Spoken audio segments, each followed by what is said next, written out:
Eventually, you're going to want to put some type of texture on your models, but you're not always going to want to make them yourselves. For example, you might not want to come down here, double click, and then go into the material and change all these properties.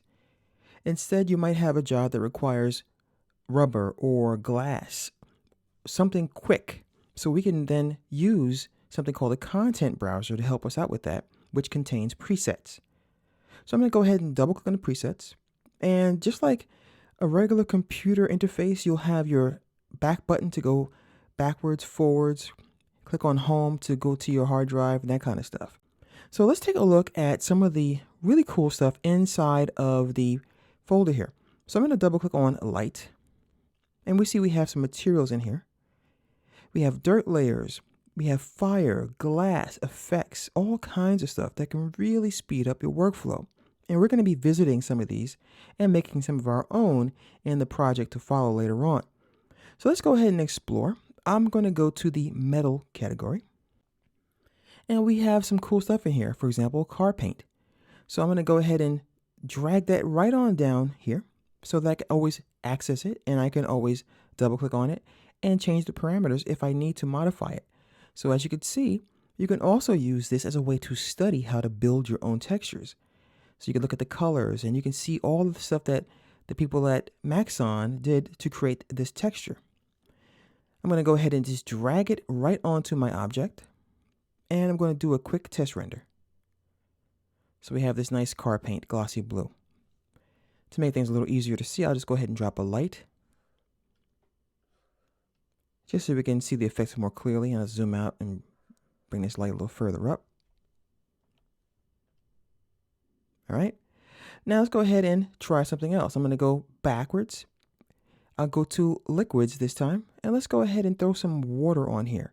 I'll throw some turbulent water, and we'll do another render.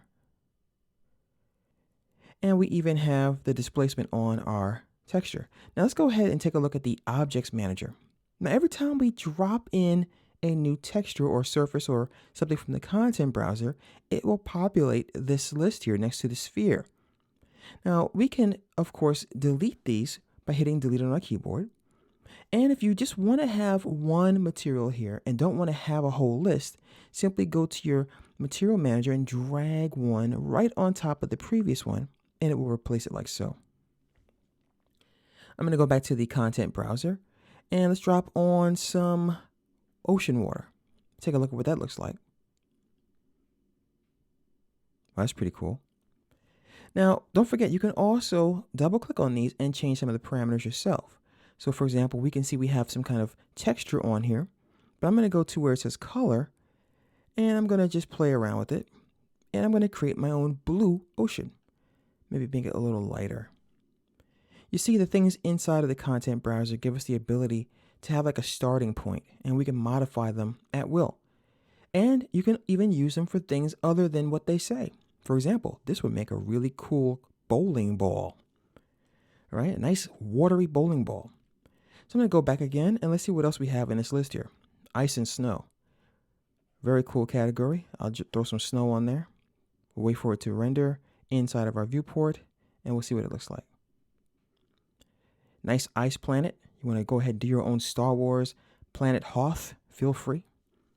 And I'll just show you one more before we conclude. Fire. Really cool. And you'll also see some that have the word animated next to them. That's right. They animate over time, which is awesome. Let's go ahead and throw in some lava. And we'll give this a moment, and I will do a render of this.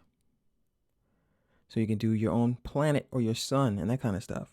Once again, you could build every single thing here yourself, and you can just look at it and try to figure out what's going on.